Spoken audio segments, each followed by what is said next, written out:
શ્રી ગણેશાય નમઃ. જય શ્રી કૃષ્ણ, જય માતાજી. સ્વાગત છે તમારું અમારી યુટ્યુબ ચેનલમાં. મિત્રો, આજના આ વિડીયોમાં આપણે જોઈશું કાલ ભૈરવ જયંતી વિશે, એટલે કે કાલાષ્ટમી વિશે, જે 23/11/2024 અને શનિવારના દિવસે ઉજવવામાં આવશે. આજના વિડીયોમાં આપણે જોઈશું તેની વ્રત કથા, પૂજા વિધિ વિશે. તો ચાલો સાંભળીએ આપણે કાલ ભૈરવની વ્રત કથા.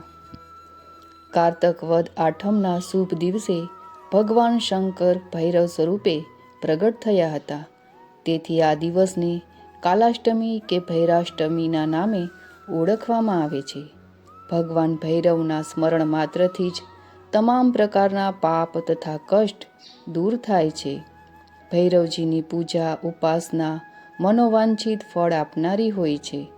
ભૈરવાષ્ટમીના દિવસે વ્રત તથા ષોડોપચાર પૂજન કરવું શુભ ફળદાયક માનવામાં આવે છે. શાસ્ત્રો અનુસાર આ દિવસે શ્રી કાલ ભૈરવનું દર્શન તથા પૂજન તમામ પ્રકારના ડર કે ભય દૂર કરે છે.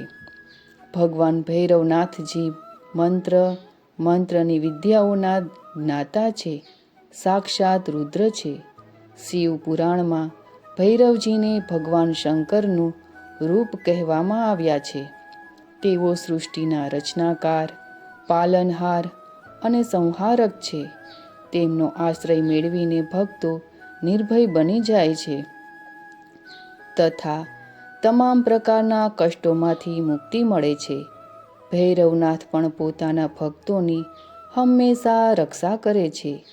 તેમનું સ્વરૂપ અને તેમની સાથે જોડાયેલી કેટલીક ખોટી માન્યતાઓને કારણે લોકો તેમને ક્રૂર સમજે છે, પરંતુ વાસ્તવમાં તેવું નથી.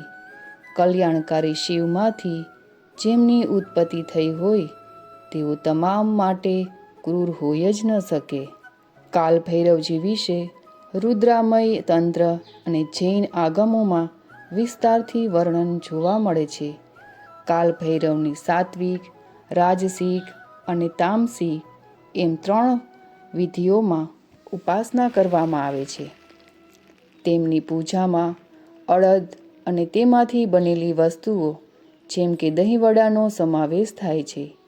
ચમેલીના ફૂલ તેમને પ્રિય છે. ઘણી જગ્યાએ કાલ ભૈરવને મદિરા ચઢાવવામાં આવે છે. તે અંગે એવું માનવામાં આવે છે કે તેનાથી તેઓ જલ્દી પ્રસન્ન થાય છે. કાલ ભૈરવની ઉત્પત્તિની કથા વિશે જોઈએ. એક પ્રચલિત કથા અનુસાર બ્રહ્માજીએ સમગ્ર સૃષ્ટિની રચના કરી. તે સમયે પૃથ્વી પર કોઈનું મૃત્યુ થતું ન હતું.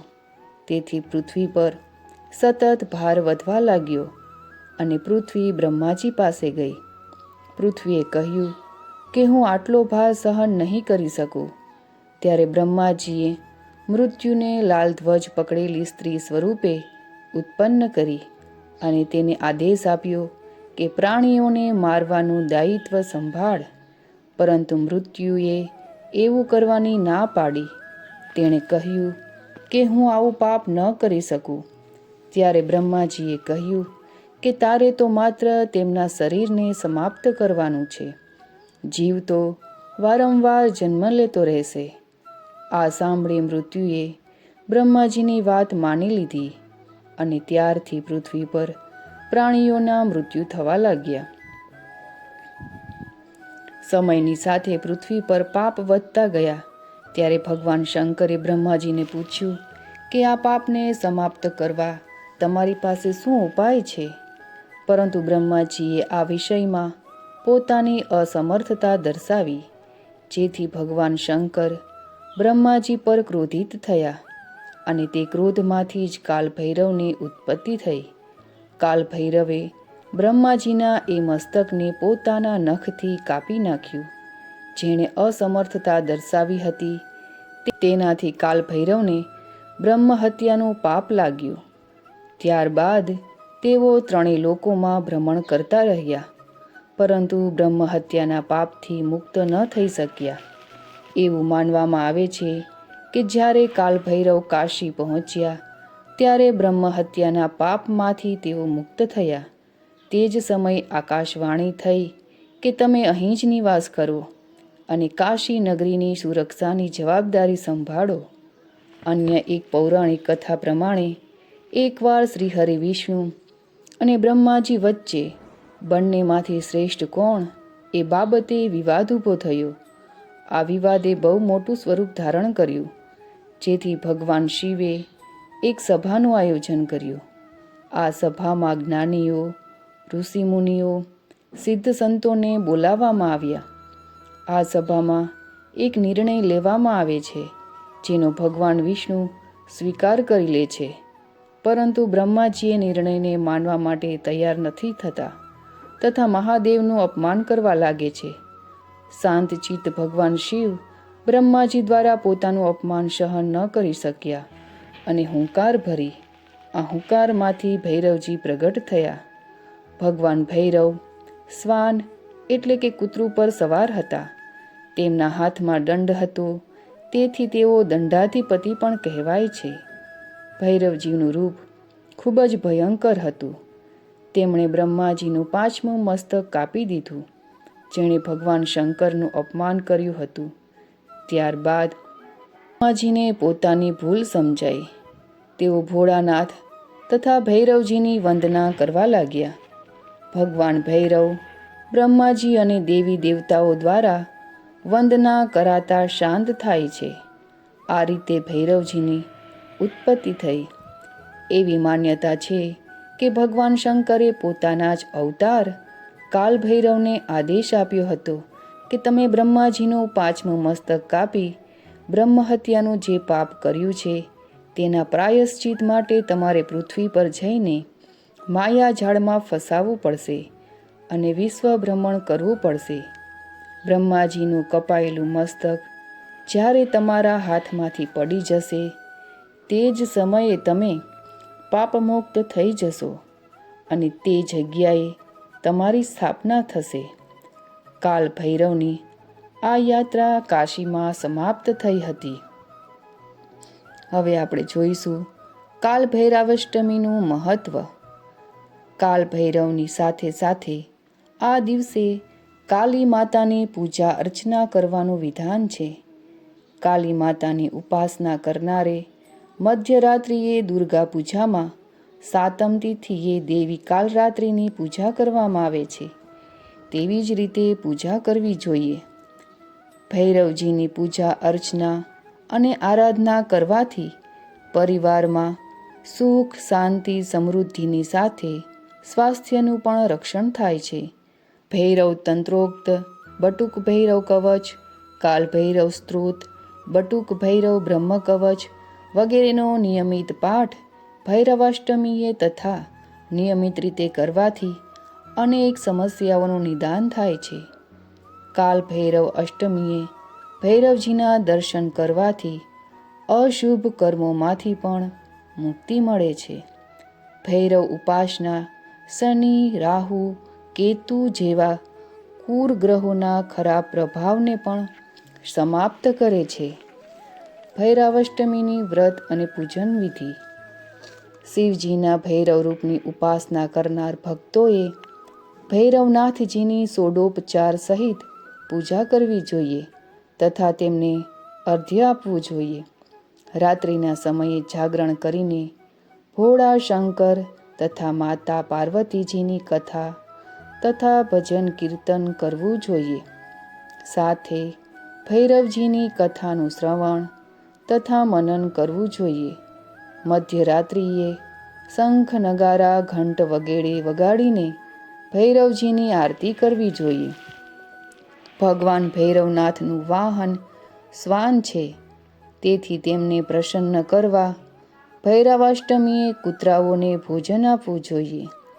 આ દિવસે પ્રાતઃકાળે પવિત્ર નદી અથવા સરોવરમાં સ્નાન કરીને પિતૃઓને શ્રાદ્ધ તર્પણ કરીને ભૈરવજીની પૂજા તથા વ્રત કરવાથી સમસ્ત વિઘ્નો સમાપ્ત થઈ જાય છે તથા દીર્ઘાયુ પ્રાપ્ત થાય છે.